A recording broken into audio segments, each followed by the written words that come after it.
Hey guys, welcome back to a video that's been requested by a few viewers who are curious to know whether it is possible to enter the places that the opposite character of whoever you're playing as at the time would enter when they are in their own scenario.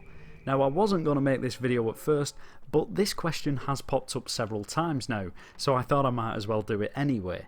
The initial answer is quite simple, hence the reason why the video is fairly short, and that answer is yes. Yes, you can enter these places because they do load up no matter which character you play as.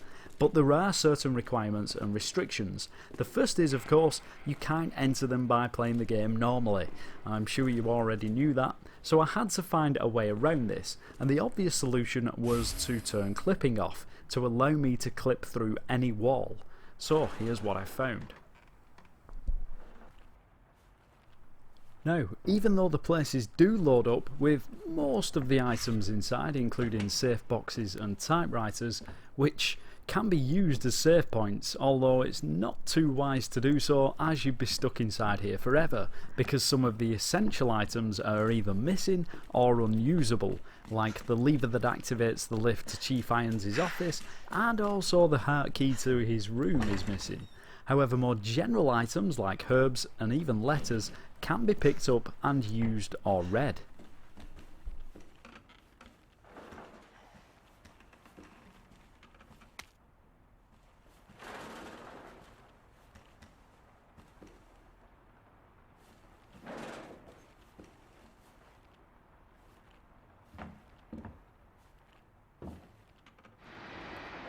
In Claire's scenario, we never enter the cells, so unsurprisingly, there are no zombies down here, and neither is Ben the investigator. However, even without the car park pass being here, I was able to pick up the crank tool to open the shutter doors.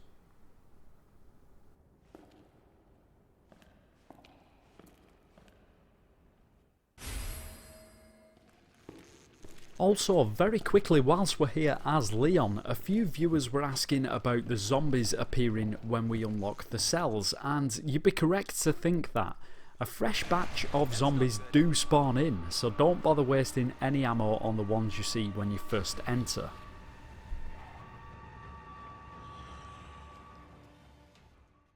Well, what exactly are you looking for? More info on the people responsible for this mess. Right, moving on, we are now outside Kendo's gun shop, and as I'm sure you all know, as Leon we go through the shop and enter the sewers, never reaching the orphanage which is located behind the gun shop in Claire's scenario. So you can see if I fly the camera over here, the orphanage isn't loaded, except for a couple of wall posters that are over there in the distance. No big surprise. But you might be surprised to find out that that section of map does load just as we enter the shop. And that could be because out at the back there is one tiny gap between two buildings where we can literally just about see the orphanage. It's pretty crazy to think that that whole section loads up just for one small gap, but I believe it does, unless there is another reason that I can't think of just yet. So of course, when we take the alley route round the back of the shop, the orphanage section of the map does load up, and we can go and investigate what happens if we take Leon over there. Uh-oh, this looks bad. One thing to note if you're going to try to do this yourselves is do not activate a cutscene your character shouldn't be involved in. As you can see, the game goes into a permanent loading screen. In this instance, I did manage to get around this problem by not going near the gates, and this allowed me to explore the orphanage as Leon. However, again, there really isn't too much to do inside here, but it was cool to have a wander about.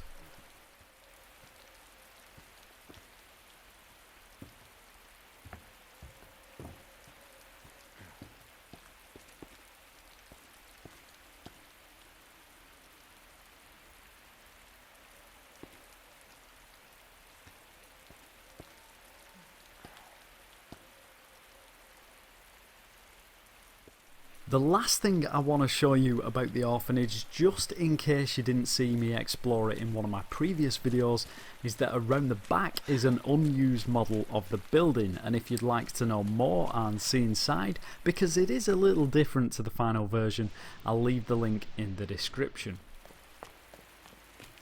The last place I wanted to look at is the boiler room, and strangely, unlike as Leon visiting Chief Iron's office, when the heart key was missing, the club key is still present and collectible to use, which made me wonder if this is only because we access the rooms anyway, unlike with the heart key. Interestingly, it certainly seems as though the developers have thought about this and coded the game to remove certain items that could potentially be game breaking in the opposite scenarios, despite the fact that during normal gameplay we wouldn't have access to collect the items, even if they were there. That brings us to the end of this one. I hope it wasn't too much of a disappointment and you managed to enjoy the video, and I also hope I've managed to answer some of the questions you may have had about this subject. More videos are on the way very soon, so until the next one, as always, take care guys.